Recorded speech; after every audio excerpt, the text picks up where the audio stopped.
My name is Grimm. I am technically the grounds manager for the school district, but as I go through this, I'm going to kind of describe what I do, as well as get into the Green Ribbon Award. You'll find that my title has not matched the responsibilities as they keep pushing onto me. And so it'll be a bit deceiving, my title versus what I actually do. So a little bit about myself. I started out in grounds horticulture right around the age of 14, believe it or not. I was working 30-some hours a week as well as going to high school at the same time. I did that all the way until I was 18.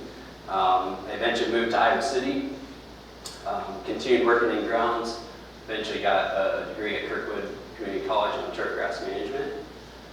Most of that time I spent on athletic fields specifically, but along that way these were new complexes being built. And so as I went through building my experience, going to college, I gained the experience of starting new operations. So in horticulture industry, you can call it a grow-in specialist. So this wouldn't be somebody who goes in and does the construction. This is somebody who goes in and makes it all work once the construction is done. So of all the full-time jobs I've actually held, this one's the only one that had ever even existed before, and it was 26 years prior. So I worked at Kirkwood Community College for about 5 years, starting up their greenhouse in the horticulture department, as well as their gardens, their ID gardens, and all those grounds kind of surrounding the horticulture department up there. So eventually, 2013, the school district had been contracting out grounds for 26 years. They hired me in to get that operation up and going. And kind of all those years working on these new complexes kind of lended itself to me in that position. So over the last 10 years, it's really been about trying to get the grounds operation going, hiring all the full-time staff, trying to figure out the procedures, trying to figure out the maintenance practices that fit Iowa City and the temperament of Iowa City. And so, yeah, you fast forward those 10 years and my job's evolved. So a little bit more about Iowa City schools, just in case you don't know. There's over 14,000 students in the school district. We're actually spread out over 5 different cities. We have Hills, North Liberty, Iowa City, Corderville, and University Heights. So a number of different municipalities. We are the 5th largest school district in Iowa. We have 17 preschools, 21 elementary schools. I believe that number's correct. We've been building elementary schools about every year, it seems like. 4 full-size high schools, and this slide actually uses another thing, but we have 60-plus playgrounds spread throughout the school district, so that's quite a few playgrounds. So we're over 511 acres, depends on how you calculate that, because we have some farmland that we've bought that we're not really maintaining yet. So this is Longfellow Elementary School, one of the modern playgrounds that are actually just been built in the last few years. So my areas of responsibility, obviously, is grounds management. So the simplest way to understand that is the building envelope. Everything outside falls under my responsibility. Everything inside falls under the carpenter's or the craftsman manager's responsibilities. And that's not set in stone. So electricians work on electrical. Plumbing works on, plumbing department will actually work on, say, irrigation up to a certain point, and grounds takes care of it from there. But that's the easiest way to understand that. I also am the Integrated Pest Management Coordinator. So Integrated Pest Management, I guess I'll get into that in a little bit, but that's essentially looking at pests getting into the building, whether it's mice, whether it's cockroaches, whether it's bed bugs, ants, anything of that nature. It's my job to kind of coordinate the maintenance practices to prevent those without using pesticides. And I'll talk about that in a few more minutes. So I am the sustainability representative for Iowa City Schools for the operations side. So I do sit on the Climate Action Commission for Iowa City. And I'm also just recently put on to the district safety planning team. So that's the team that really looks at all the safety things, particularly when it comes to evacuations and sheltering in place and how that all interacts with law enforcement and everything.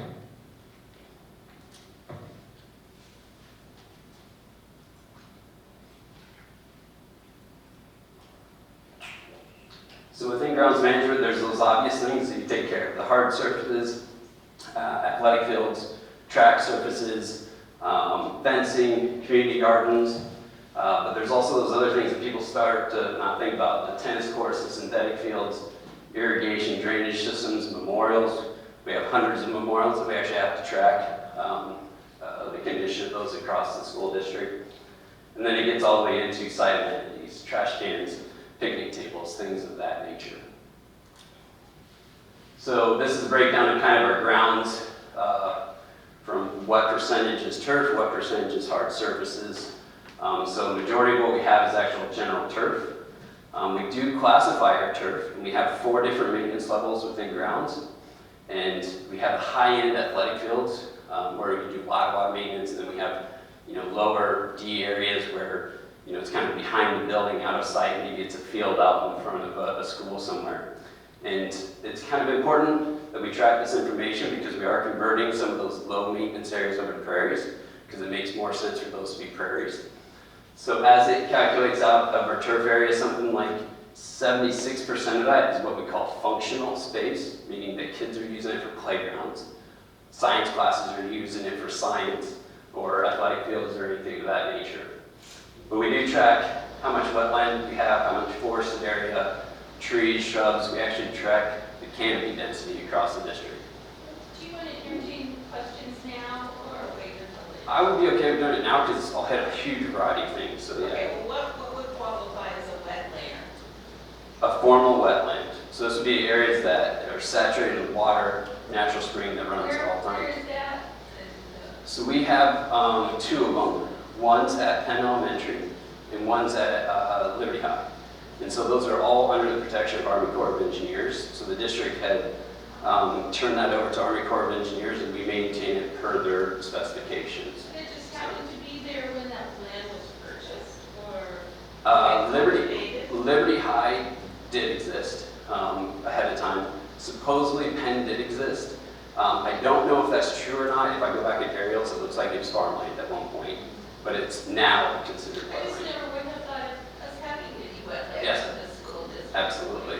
Yeah. Thank you.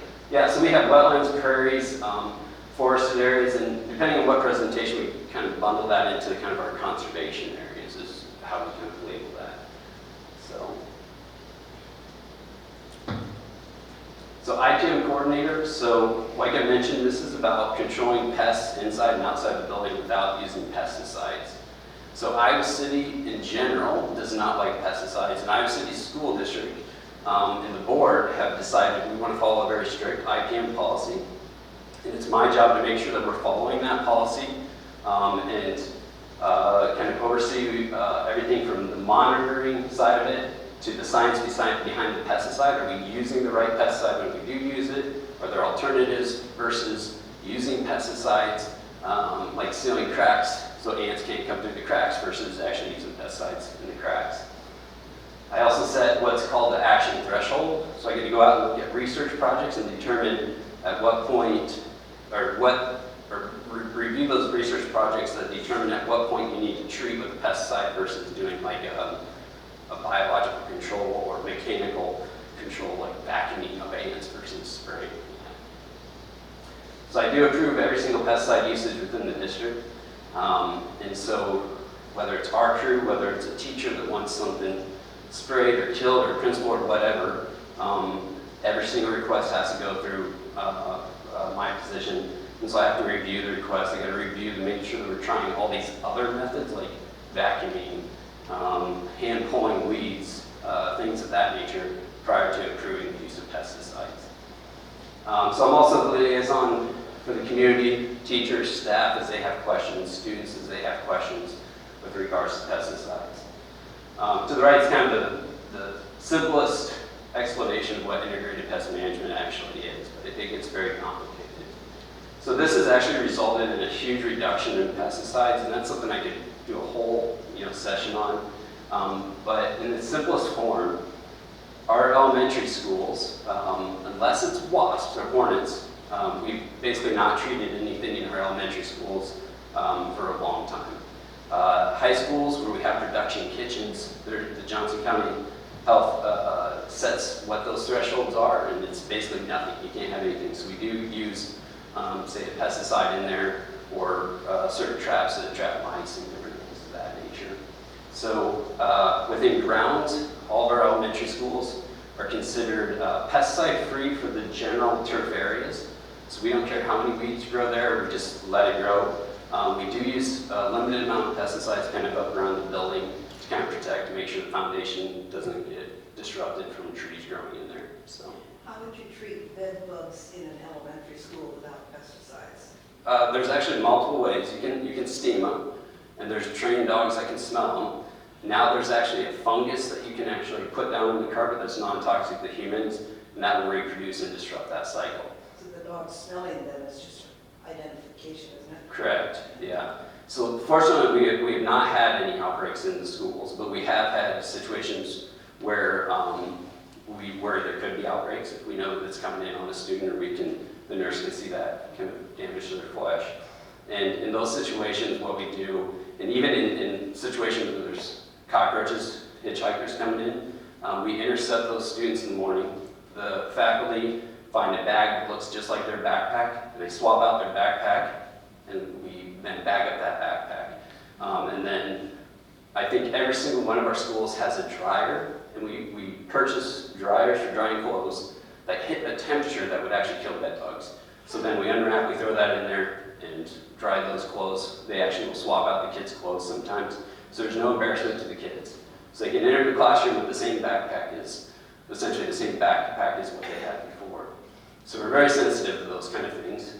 But that's a perfect example of IPM right there. So we try to get those bugs before they can actually spread, and then we use those heating and mechanical methods to kill them versus pesticides. So.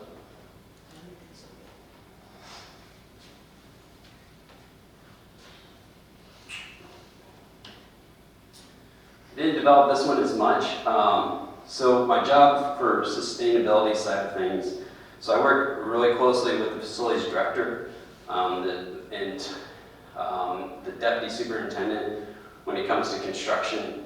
And we're looking at things where we're making sure we're putting in LED, or we put in geothermal, are we doing the right planting, sustainable plantings, low flow faucets, things of that nature. So that's kind of that construction side of things. I also oversee like the recycling, so we're rolling out streamlined recycling that runs through all the different schools. And so this is kind of the part of my position that's still developing a little bit, but it's very broad. So it's not just building construction, it's also behavioral, working with faculty who are leading students in any sort of sustainability thing. So if they want to plant like a monarch waste station, some of the students, the SPED departments will actually help with the recycling program. They actually choose to do that, so it teaches a useful skill to those students, and they'll collect all the paper, and they'll actually cut that up, and they'll use that as little notepads, and then they'll sell those notepads to other students within the school and stuff. So it's kind of a broad range of things. That's that sustainability rep. I'll get into it in a minute here. That's how I ended up writing the application for the Green Ribbon Award. So it is partially developing a greenhouse reduction plan. What we do is we hire a third-party engineering firm to review everything and advise us, and then we take those recommendations and present those back to the board every year in an annual report to show the progress of our greenhouse gas reduction, and then the board advises us how to move forward, and then it's my job to make sure that we're doing that. So for example, the grounds department, we no longer buy gas-powered hand tools. It all has to be electric. All of our push mowers are now electric, our weed trimmers, our blowers. We're getting ready to test our first commercial grade zero turn. And so it's reviewing all those kind of different things. So this one I'm not going to talk a whole lot about. So this is the safety. This is there's two separate things there. So there's the team that really oversees the district-wide safety part of things. So that's dealing with bomb threats and active shooters and law enforcement and Johnson County Emergency Management. The right side, the position responsibility. So this is stuff that's safety-oriented that's directly underneath me. So outdoor fire safety. So that's dealing with fire lanes, fire markings, things of that nature.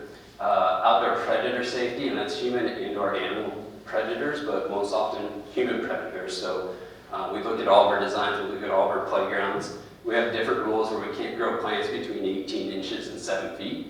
And that's so it doesn't obstruct the view of law enforcement looking in the building or the staff looking outside the building. So different things like that. So I do deal with a little bit of lead and asbestos. We usually will have a safety technician or a safety manager. We currently don't have that position, so they throw it on the me to kind of handle those kind of things. And then obviously the pest-related stuff, the IPM stuff I mentioned a moment ago. So this is the coolest thing. This is what I'm most excited about. This is going to happen in my lifetime, and that's robotics within the school district. So I don't have any active work with robotics right now. It's all about research. It's all about how is this going to impact our industry. And obviously, there's ones that most people probably see in Walmart at the airports, and then everybody's seen the small little carpet ones. But they also now have drones that if a door's alarm goes off on a door, the drones can fly off the roof, go take pictures, and give live camera feeds to law enforcement. They also have drones that they're working on a robot, so they're working on that. We rush down the hallway to put out a fire or different things like that. And so that's the technology that I'm looking at going, how's this going to get implemented in schools? So there's actually mowers that will go out and mow everything right now. There's line painters that will go out and paint all of our soccer fields via GPS and do it more accurately than human. But it's about overcoming those challenges. Like what happens if a kid goes out and tries to mess with this thing? And looking at that kind of technology. How do you store these? How do you charge these things up? How do you have them running in a building where somebody's, going to leave a shoe laying around or whatnot? So kind of neat technology there. So the Green Ribbon Award. The Green Ribbon Award is a Department of Education award given out for sustainability. The award that we won is a district-wide one. I think there's 11 or 12 other schools in the U.S. that actually won it this year. So we're the first one to win it in Iowa for the entire district. So in short, you can actually apply and try to win for an individual school. So let's say Liberty High is a very modern school. And it can be very sustainability, and everything from its LED to the heat exchange units to the geothermal and all that. We won the award for district-wide, which means that we've had that progress, that sustainability progress across the entire district. So the award application is broken up into 3 main pillars. Reducing environmental impact and costs, so that's your structural kind of things, and I know a little bit about that, obviously. And then pillar 2, improving health, wellness, and students and staff. I know a lot about that with outside stuff with the sustainable gardens and playgrounds and everything. Offering effective environmental and sustainable education, that's where it's going to get rusty on me because I'm not an educator. So I kind of know what they're doing, but I can't explain it like an educator. They sound way more intelligent than I do when I explain it. So, and in fact, this application, it wasn't just me that wrote it. There's about a dozen people that contributed information, paragraphs and sentences and explanations to it. It was just my job to just kind of orchestrate it all. And when it came to the education, I called Carmen and I was like, hey, I need something in here. She goes, oh, you mean like this? And she rambled off this thing. It was like a 2-minute speech. And I was like, I have no idea what you said. You need to write it, because there's no way for me to kind of articulate that into this. And I swear she wrote it out in the exact words. So I'm still trying to figure out that she had like a paper she was reading this off of and was prepared for something like this, or if she's just that intelligent. I'm guessing she's that intelligent. And so, Who is that person you're talking about? Carmen, and I don't know if I can pronounce her name out of memory. It starts with a G. Someone on The district, yeah, admin side of things, yep, absolutely. So, and this application, if people are interested, I can send this out if you wanted to read it. It is the only document in the district that really shows the breadth of what we're doing sustainability-wise, and I can really only touch the surface in a 40-minute presentation. But it is a fascinating read, and when I was asked to do this, I was like, sure, I'll look into it. It just kind of developed into this monster. It's like a 15-page application explaining all the different things that we do. And so if you like this stuff, it's fascinating. So reducing environmental impact and costs. Greenhouse gas is a big part of the sustainability thing. So You've heard it all across the news, and there's different opinions for and against, and I get asked all the time if I believe the science and whatnot. I'm a science guy, so obviously I believe the science, but I think more importantly, it's beneficial to all humans to work in this direction. Like, what's the negativity of doing that? It's inherently good to work to become more sustainable and not be robbing the earth. So I don't think it matters whether or not that science is right. It's about that moral side of things. So the school board set a goal of a 45% reduction by 2030. We were actually able to hit that by 2021. And that was kind of a combination of things.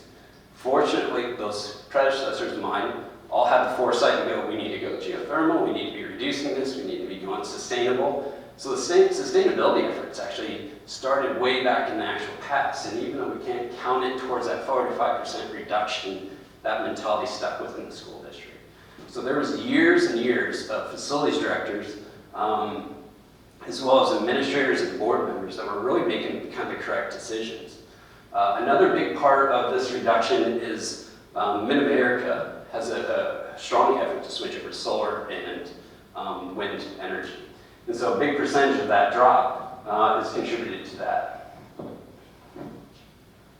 So if you look at 2018, I think our baseline was, I can't remember if it's 2018 or 2019.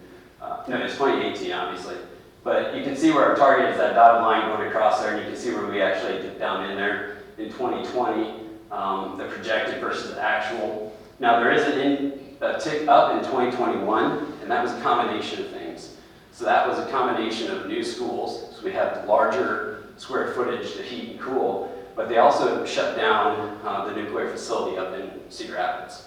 And so that was clean energy that then went dirty. And so it had kind of a reverse effect. But even with that, we've made good progress. In some of our other slides, you can actually see where the pandemic happened, and where we had those drops too, where the schools weren't populated, and we were able to curb kind of that energy usage in there. So there's a lot of neat energy data around all that. So we have won 5 different energy conservation awards since I've been here. Most of those are contributed to our facilities master plan 1.0 that finished up a couple years ago, where we put in geothermal and more energy efficient heating and cooling systems, got rid of old gas boilers, went to electric, everything from LED light bulbs to kind of all those things. And so right now we're sitting at 25 of the 29 schools operate geothermal systems, which is a huge percentage of schools. And with Facilities Master Plan 2.0, which is just now starting, a couple more of those schools will actually be added to the list. So the couple that don't have it, Main Elementary, which is on Dodge Street there, is one of them. Lincoln Elementary is the other one. We literally do not have the square footage to put in one of these systems.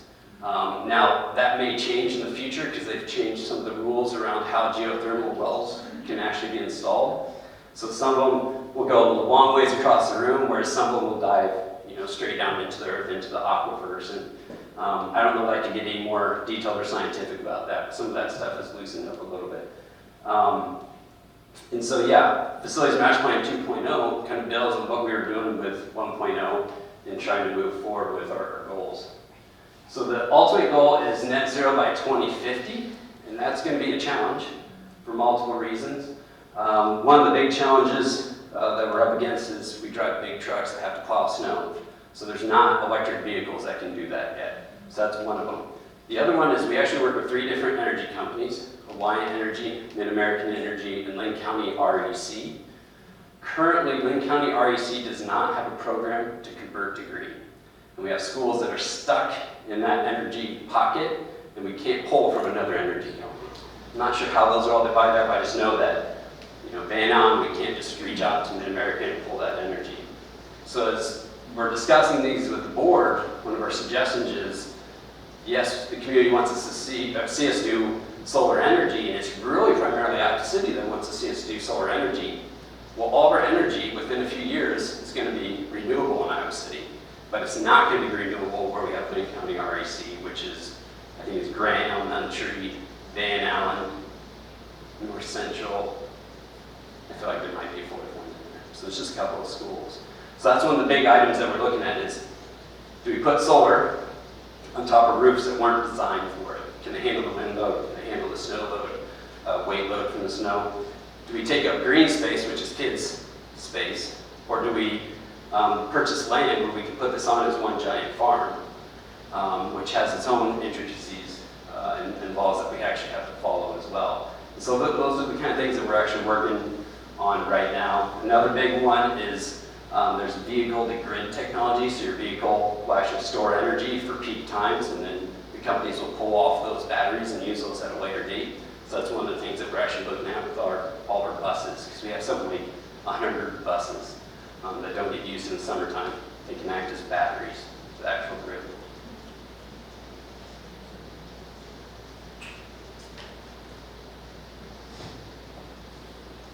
So this is kind of a continuation. So 70 to 85% of the schools have 100% LED in it. So we're slowly phasing out that. There is some of those older schools that have some electrical systems that have to be converted over, at least as far as the ballots and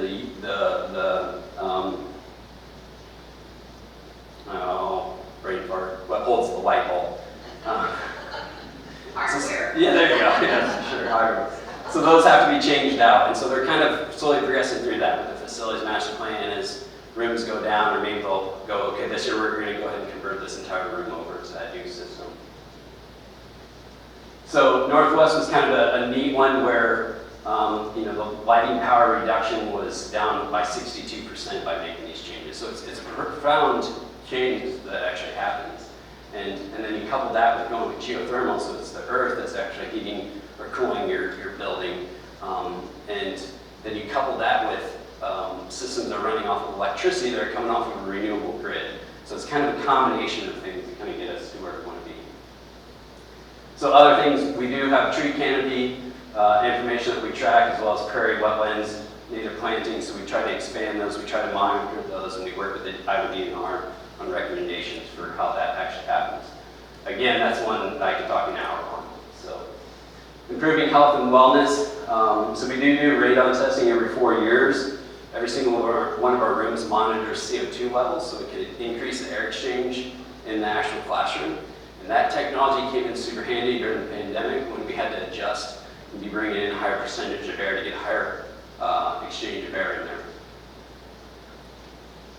So if we do have mold or allergy complaints, we investigate that as a team. So technically, I usually run that team as the IPM coordinator, but it'll be a combination. So the crafts manager might work on the air quality and work with a third-party company to come in and test it. The custodial staff will work on, cleaning up the mold and removing the mold, things of that nature. We do have a lead and asbestos management program. We're actually almost to the point where our asbestos is such a minimal amount within the district that we won't really have an asbestos team to remove it anymore. It'll be these random situations where it's like, oh, yeah, we got into this wall and we found out there's vermiculite behind this wall that wasn't on our plans, and then we would just contract that out. So that program it's kind of exciting because that started when I was like in middle school, and we're finally kind of getting to that location. And then IPM I've talked about quite a bit. So this is where it gets really sketchy for me. So STEM is basically using science and math in education, right? And then what the students and teachers are trying to do is they're trying to incorporate that stuff out into the outside these days. And so one of the things that we're looking at doing, so that you can see School of the Wild there, where they can go up to the park and learn about butterflies and plants and birds and kind of all those things. We're trying to replicate that at every single one of the schools. And how we're doing that, let me see if we get on the next slide, I have it on the next slide, is outdoor classrooms. So it'd be learning environments outside, and I'll talk about that more in a minute. So we do have student-driven streamlined recycling. We do have student-driven composting, so they're actually composting the food waste out of the cafeterias. And these are systems or programs where the students came to us and said, we really want to do this, and we didn't have the infrastructure yet. And we're like, well, we'll pay for the money to take care of it if you guys want to start working on it. So we have 3 different pilot programs going. We're going to start our first elementary school composting program, I think this next year, where we take all that food waste. So now all of a sudden, Within our cycling program, all of our batteries, all of our light bulbs, all of our cardboard, all of our containers, it's the same streamlined recycling as you would have probably, I'm guessing, a program here. Budding programs, that's why we're interested in. Oh, gotcha, yeah. Hearing what you guys have done. Yeah, absolutely. So ours is relatively new too. And so it's actually a huge list of things that we actually recycle. And we're still trying to put math to that. So there's a lot of research projects out there. We're trying to figure out what we're producing compared to those research projects. And so I don't really have any raw data on the progress of that. It's literally just that new where we're kind of implementing everything. We've done batteries for years, we've done light bulbs for years, cardboard, paper for years, but now it's getting into all the different miscellaneous containers in this small piece of cardboard and just everything that you possibly can. And so this fall will be the beginning of every single school district and every building having that streamlined program in there. And so, yeah, that's the exciting thing to work on. Green Teams is the generic name that we attach for any student programs where the students are doing either gardening or recycling or power saving or I'm trying to think of different ones that they actually do. Water conservation. Everything from middle school all the way up to high school, there's typically a green team with every single school. There's sometimes multiple green teams within the school. So we'll have one that's just focused on tree canopy stuff, and then we'll have one that's focused on recycling or compost. And those are usually headed up by a faculty member, and then I coordinate with that faculty member to try to build that program and really to make sure that it remains sustainable. And so that kind of ties into the outdoor classrooms. So what ended up happening is pre-pandemic, there's always an interest for vegetable gardening, some annual plantings, definitely monarch way stations and prairie stuff. But during the pandemic, we couldn't have so many kids close together. And so the faculty started to become more vocal about we need more outdoor learning spaces. And this was already in conversations within schools across the US. Back in the 80s, they would build schools with no windows to try to keep the kids focused. So they were staring out the window. Now it's all about getting light inside the window. So I think it's only a handful of classrooms do we have that actually don't have some sort of natural light in it, whether it's light coming through the window or coming through the ceiling. And so the outdoor classrooms became kind of a hot item that they were interested in during the pandemic, to the point, admin was asking me how many students could we have outside per playground recommendations. So within playgrounds, there's recommendations. It's 75 square feet per student for hard surface, 75 square feet for grass areas and prairie areas and all that. And so we kind of work to try to achieve that. So basically the outdoor classroom is that response. The board caught wind of it, they've gotten interested in it, the community's gotten interested in it. And so we've now allocated Facilities Master Plan 2.0 funds to actually build these spaces. And what these spaces will be will kind of vary by school, but they'll have things like art tables that kids can draw on plexiglass and then wipe off like dry erase. They'll have tactile tables, which is important to students of autism and especially little kids. They're learning different textures and stuff, so it might have, sand in one of them, pine cones in another one. Another one might have sticks or chunks of wood, stuff that kids can actually pick apart and explore the natural world. The plantings that we're actually installing around those, I don't know if anybody's gardeners, but lamb's ear, we're going to put lamb's ear in there, something that's very soft to kids. Stuff that has strong scents like lavender, and then also, of course, colors. Rudbeckia, purple coneflower, things of that. So kind of natural plantings to Iowa that kind of lend themselves to those senses. There'll also be outdoor instruments for the sound side of things. And these classrooms are all set kind of a distance away from the playgrounds to where they could be used in the classroom setting even when the recess is going on. Or they could also be a quiet place for students on the spectrum that want to just get away from all the chaos and noise and just be kind of alone and maybe draw or read or whatever that might be. Well, what kind of instruments would they be? You're talking about musical instruments? Musical instruments. Like strings and So, drums? Yeah, more percussion, so it'd be like different types of drums and chimes and different things like that. And they're not going to be your kind of clanky ones you'd find in the playground. We're looking at high-end ones. Like the one chime that we're looking at is like $10,000 or something like that. Yeah, crazy, but it's a soothing sound, so it's like a peaceful. It's not this obnoxious, sound that's beating in your head. It's something that's resonating in the area. So yeah. While you're talking about $10,000, it's occurred to me, funding. Can you talk about funding? I mean, I'm Sure. thinking about the state's cutting funding. Yeah. But I'm wondering if, I know it's through our taxes, but does the Adams City School District Foundation fund any of these programs? So it gets complicated. So initially we were actually building these off of general fund because the board said, we want these, build it. And so we started building them. And we were only going to be able to build a couple per year. And we were just going to build a base structure, kind of the ADA compliance side of things. And then the schools were going to have to generate funds to actually put into these on their own. And that's really how playgrounds started 36 years ago, whatever that would be now. And what we ran into is there's equity issues. So there are schools that literally have one person in their PTO, and it takes them years to generate $1,500. And there's one school that went out fundraised like $100,000 in literally a year. And so that creates these huge disparities across the district.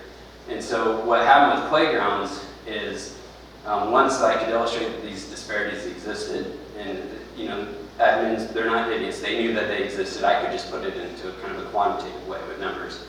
We switched that over to Pebble funding, which Pebble funds are used for kind of capital improvements, new equipment, new playground equipment. It's not used for salary for teachers or staff or anything of that nature. So it's a way that the state has allocated money that says this has to go towards infrastructure or the operation side. It can't go towards the education. That's kind of to ensure that schools balance. So we had to come up with the exact same system. But after we started looking into this, one of these in the simplest form for the outdoor classroom is around $75,000. And so knowing that in that first year, I had a school that was willing to put up $15,000 indefinitely until they had whatever it is that they wanted. And then I had other schools that said, just give us concrete, we don't know that we're going to have anything more than that. And so what the board, well, I guess it would be admin actually ended up doing, because of the board wanting these to be done, they wanted them to be kind of a turnkey operation. Admin suggested that we put them into F&P 2.0. And so within F&P 2.0, we had allocated like $4 million or something like that towards playgrounds. And so that's actually how they're being funded. And so that was F&P 2.0. This is where it gets really complicated, or beyond my head, but I know the public had to vote on F&P 2.0 a couple of years ago. I think it maybe 2 years ago. And so it's funds that were actually voted, and then there's, I don't know how it's bonds or all that stuff. You need somebody higher up than me to explain on that. Is it similar with things like you were discussing earlier, like more sustainability things, more things relating to the structural buildings? As far as the funding goes? Yeah. So the funding can be, the F&P funding can be a variety of things, but it is all infrastructure related. So it is not buying or paying for salaries or anything. So it's a way that they can borrow against future monies to actually build whatever at this point, or even current monies that would all go towards infrastructure. And in the case of the schools, we're looking at potentially up to 3 more elementary schools in the next 10 years. It's music additions onto a number of schools. It's classroom additions. We're also converting from junior highs over to middle schools right now. So it'd go from 7-8 to 6-7-8. And that has a trickle-down effect because we then open up space in the elementary schools for either more students or more preschools that can function in there. And so does that answer your question? Somewhat. I'm still, I'll ask you after. I'm Oh, that's curious okay. about how the Iowa City Community School District Foundation. Oh, so yes, back to the foundation.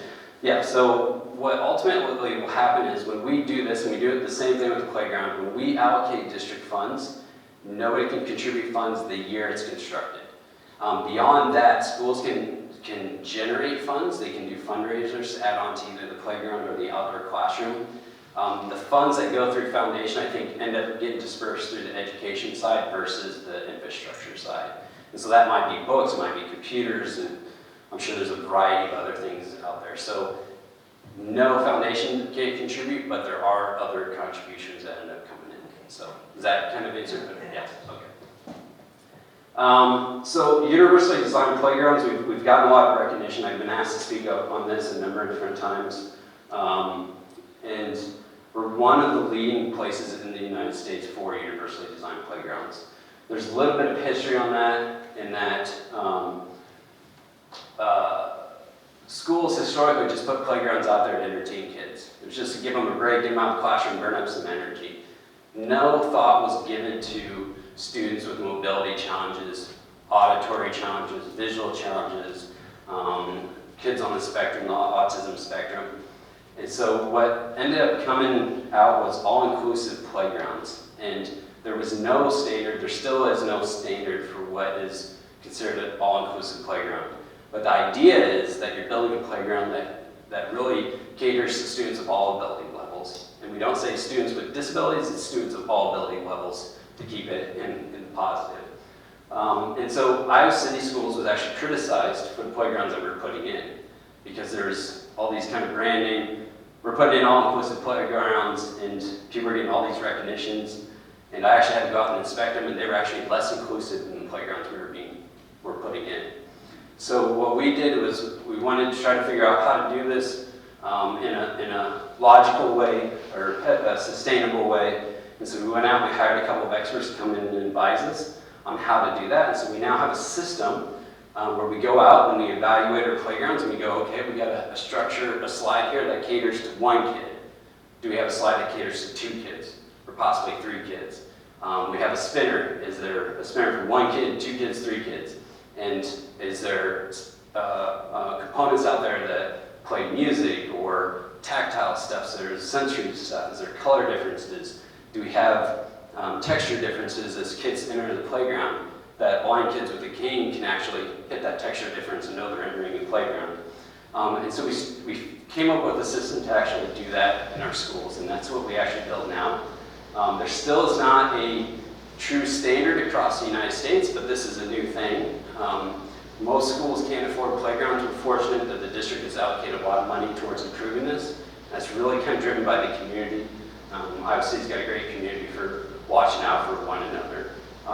And so yeah, we're looking at playgrounds in a different way. So it's not just there for entertainment or to burn off energy. It's there for educational reasons. It's there for students to develop motor skills.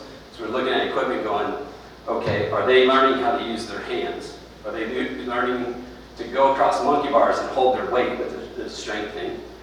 Are they going from one bar and grabbing that same bar? Was there a progression into a harder monkey bar where they're having to swing between monkey bars? And those are all important for human development. And so from the littlest kids all the way up through the 12-year-olds, we diversify our equipment to make sure we're developing as many of those skills as what we possibly can. And it goes into whether or not we have equipment that kids can interact together. So they have to work with one another to actually play that. So think of a merry-go-round. You don't play a merry-go-round by yourself, right? It's not fun. But if somebody's pushing you to run around the outside, that's a cooperative play. That's a group activity. And kids are learning how to interact. And the seats on the merry-go-rounds, they're, depending on the design, they now face each other versus facing away from each other, which was popular for a number of years, because it's important for humans to be able to look at each other in the eyes and see how their emotions are interacting and what they see on each other's faces. So playgrounds have become way more complicated. This is where I spend a huge amount of my time and whatnot. You can see how that would interact with an outdoor classroom. So as outdoor classrooms, it's that education stuff. It's seeing the plants, it's smelling the plants, it's drawing, it's coloring, you know, it's maybe playing tic-tac-toe or chess out there, whereas they can also go over and they can do those active things as well.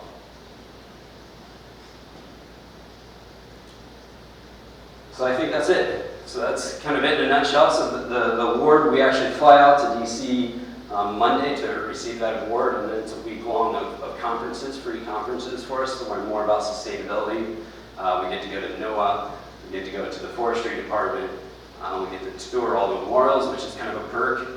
So that's kind of an exciting thing. But all three of those pillars all work together to get that sustainability work. So they look at the education, they look at for like that systemic approach to being proactive, and so yeah, it's not all my work. This is a lot of different people's work over a number of years. So So it is we.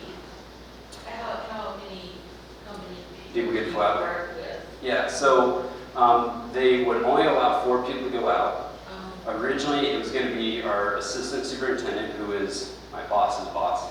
It's the facilities director, who is my boss, myself, and then they had an educator. Coincidentally, it lined up with their annual training for all the principals and educators, and so now it's only the facilities director and I that are actually going out there. So, yeah. This is a little off the wall, but the school board is right Yeah. across this building. Do you know of any of the plans for the grounds there? Yeah. Or repaving? Yeah, yes. So ultimately what we know is going to happen at this point is special education's in there. They're also making it into a learning environment. So there's a conference room that they're building right now for 300 people. So they want to be able to bring 300 teachers in at once for education. So that's why we're actually expanding. Part of the reason why we're expanding the front of the building as far as parking lot, which is my project, so you can yell at me, throw stuff at me. The back project, it was an old design where parking lots were actually designed to flood and hold water just like detention areas. But it was to slow water going downstream, whereas now we do detention areas where we try to force it underground. So you have a bioswale out here with intakes there. That's designed to actually flood and hold water for a certain amount of time. So we're undoing kind of an old design and modernizing that so we're not flooding cars in the process. And then we're going to update all around the building. We're waiting for that parking to get done. We're waiting for the building to get done. Those are all ash trees that are in those islands. Those are all going to come out, and those are going to be butterfly gardens. We're actually going to plant those with a variety of stuff that we can actually transplant and take to other schools. So Alexander Elementary, which is down by Kicker Soccer Complex, we do the same concept. So we will actually plant those islands, knowing that we're going to use those divisions to actually populate other beds and stuff. And so that's the current plans there. I don't know what I'm going to do with the dock side. I don't know if that's east or west, because there's a lot of invasive thistle and stuff. And so we're going to probably change some of that to a rock kind of setting, and then we're going to update all the gardens in the front of the building. Beyond that, I don't have an answer. No outdoor playground? It would be fun when you're not there. So I've been asked if it's possible. There's been discussions, because we also have homeschool that is working out of a portable. Nothing's set in stone. But we do have the space to be able to put a playground and fit it in there, believe it or not. I don't know that that's the direction they're going to go. If anything, it'd be a small kind of setup in that. So, yep. It's so impressive, all the things that you're doing. But I'm not going to be able to remember much. But Yeah. what would you suggest reading the grant is how to learn more about it? Yeah. Do you have a brochure that you? Yeah, so I'll find out who I was in contact with. I'll send a digital copy out, and I'm sure they can print copies for everybody. Because it is 15 pages, and it goes into a lot of the data. It goes into a lot more of the explanation. So I guess I touched on electrification of things, for example. We're in the process of converting all kitchens over to electricity versus gas. So that way it's pulling off of renewable energy. And we have, I think, 2 kitchens done at this point. So yeah, so it'll explain some of that, and it'll explain different schools, different things are happening. Which is kind of important, because there's all these things happening, but they're not all happening at every single school. It's kind of broken up depending on their timeline of construction and But stuff. other than the grant, do you have anything like a brochure that you can hand out to people that highlights a lot of the things that you talked about? Because you're probably not going to Right. hand out the grant to just everybody. Yeah. So it is public docs, so we will probably hand it out to everybody. We do not have a brochure yet, but Carmen, who I mentioned earlier, she just got back from Norway, where they are learning. She went to learn about sustainability within education, and so we're in the process of putting together a team, because she's like, why aren't we talking about any of this? And us facilities guys, it's just what we do. We don't necessarily want to be in the light, right? So we don't really talk about it, but she wants to try to build a team and start building that, kind of promoting things. So part of the reason why I'm on Climate Action Commission is also to push that information out through Climate Action Commission, and also take what I can into the district.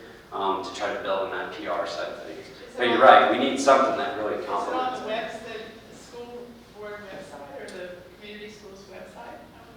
I think it was. They're updating it now. I couldn't tell you for sure that's on there at the moment, but there will be some sort of sustainability side of things. Yeah, absolutely. Thank you so much. Because I think that's one of the conditions. I think we have to post that, the Green Ribbon Award somewhere like on our social media as well as on the website and that. So, yeah. Is Carmen in that group of people and do you liaise with the City of Iowa City sustainability people? Yeah, so that's what the climate action is. So I work closely with Sarah all the time. And I am that person, whereas Carmen is on the education side. So what she's trying to do is get it into the curriculum. And she's building a team that would be more inclusive. So it has us facilities guys that don't like to talk about it. It'll have those PR people within the district that like to talk about it, and they'll have the educators that want to incorporate it on that same team. And we're hoping to work forward with that. And so, yeah, I work a lot within the Climate Action Commission. Our job is actually to advise City Council on the climate action plan for the city.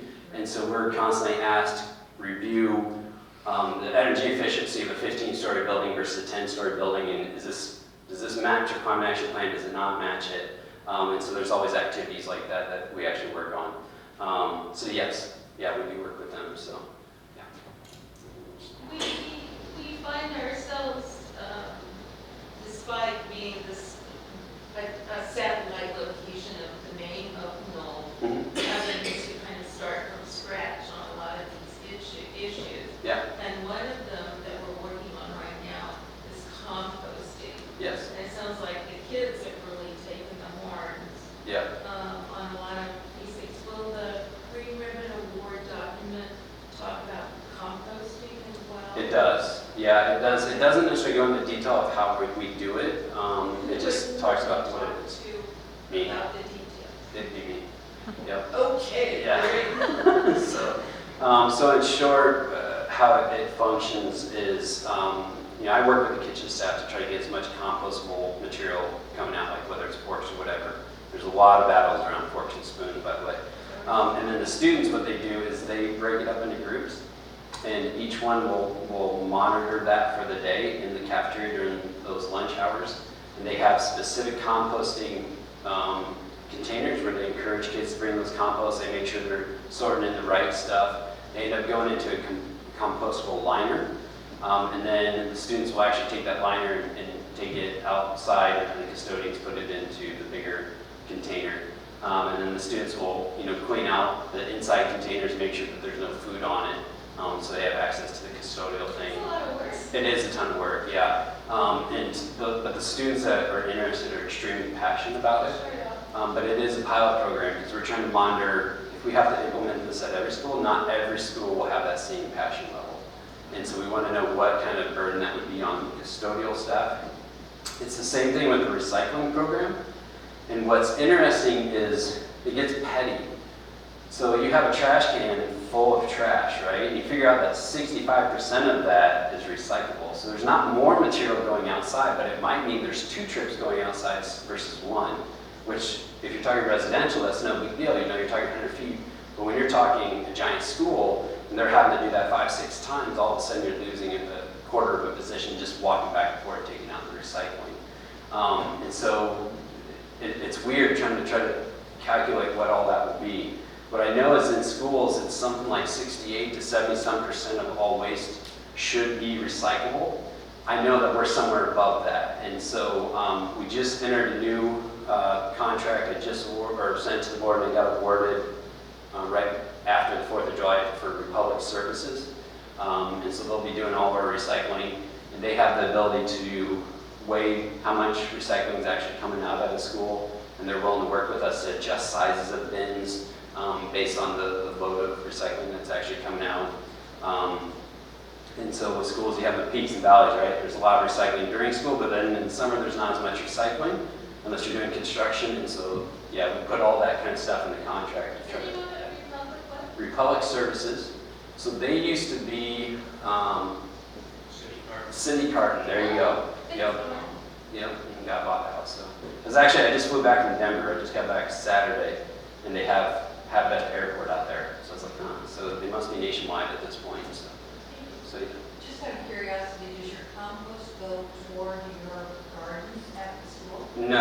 And that's more about controlling, because it's not us doing it, supervising, we don't know exactly what's going in there. We don't want to rely on kids to make sure that there's the right material going in there for safety reasons. So since those are edible plants in there, anything produced in those gardens has to come from those gardens. Like if they use compost, it has to come from the garden. They can't bring in new manure, they can't bring in grass clippings or kitchen waste. But there's also that IPM side of it where we don't necessarily want rats and rodents and everything in there. So as of right now, we'll send it off to a third party, and then as they build gardens and they want compost, we can truck that in for them in that. So what's the hurdle we're trying to get over right now is technically we call them community gardens. So this would be the student gardens that are at the schools, are not a part of curriculum. So legally, we cannot spend money taking care of those. So we don't actually really allocate any sort of resources towards those gardens now. And so that's what Carmen's trying to get over that hump and incorporating that into curriculum. Then all of a sudden we can put F&P money, F&P money, Pebble money, general fund money towards it. Grounds are clever, right? So if we pay $100 to take a truck of mulch over to do our trees, and there's too much mulch, and it costs $100 to take the mulch out, it's not worth our money, so we just leave it there, and those students will actually use that and use it in the garden. So there's ways that we work around some of that. It also has to be ADA compliant, and by federal law, if you create anything outside at all, whether it's a bench or anything, on public land, you are required to provide ADA access to that destination. It creates what's called a destination, you have to provide ADA access. And so if they build a garden, then we have to get them access to it, and they have to have ADA access all the way through that garden. So now all of a sudden that has to be engineered wood fiber or mulch that's ADA compliant. So yeah, it's a weird conflicting thing. So, but also grounds, as we go through and we divide our plants, we don't always have a use for those. So we'll divide plants and be like, hey, Kirkwood, we have these extra plants, and then they take those plants. So yeah, absolutely. Questions over here? So you said at the beginning that your job title doesn't really reflect everything you do. Yes. What would you like your job title to be? That's a good question. That's why they haven't changed it. So they've been looking at it for a year. They're like, what do we call you? And I was like, I don't know. So we've actually gone out and looked. And what is actually happening is you're seeing more job titles that are grounds and sustainability manager because it speaks the same language. And that's how I inherited a lot of this stuff. Is that I didn't have the expertise, but I spoke the same language because of the horticulture side of things. I'm like, here, this is kind of the same science. Take this on. And so I think that's kind of the trend that's actually happening. So up in like Chicago area, those big cities, you're seeing it grounds and sustainability manager. And I'm okay with whatever. It's more marketable than just having like the grounds manager. But I know someday I'll put it on a resume and they're gonna be like, you did all this as a grounds manager, really? Like, yeah, it's a rough one. So that's what I complain about, not money. I complain about my title. So, yeah. So, other questions? Well, I'm just going to say I'm very impressed. I retired from the school district like 20 years ago. None of this was going on. Yeah, it's changed a lot. Yeah. It has changed a lot, and I'm impressed. Yeah, it is absolutely impressive. And I was in a unique position where I could see a lot of this going on, and it wasn't until we put that document together that I was like, oh wow. And I remember as I was putting the document together, I was telling my wife, I was like, we're going to win this award. I guarantee we're going to win this award. Because I kind of went back and looked at some of the other award winners, and Iowa City is truly ahead of the curve on a lot of different things, whether that's IPM. I actually spoke at the North American IPM network or something like that, which is all of North America. I did that a couple weeks ago, and then they want me to come back in November to speak again. So our IPM program is being used all over Iowa. So there's like 14 different entities that have called to use our framework, and then I advise Boulder, Colorado, Madison, Wisconsin, places that you think are more progressive than us, and I've had to advise those, Milwaukee. And so it's the same thing with the universal design stuff. We're ahead of the curve on that, from having like a structure to kind of define and to measure how universally designed our playgrounds are. So we're not kind of shooting from the hip and calling it something. We actually have kind of the math behind it, and now the sustainability stuff. So it is a lot of exciting stuff happening in Iowa City. There's no doubt about it. So.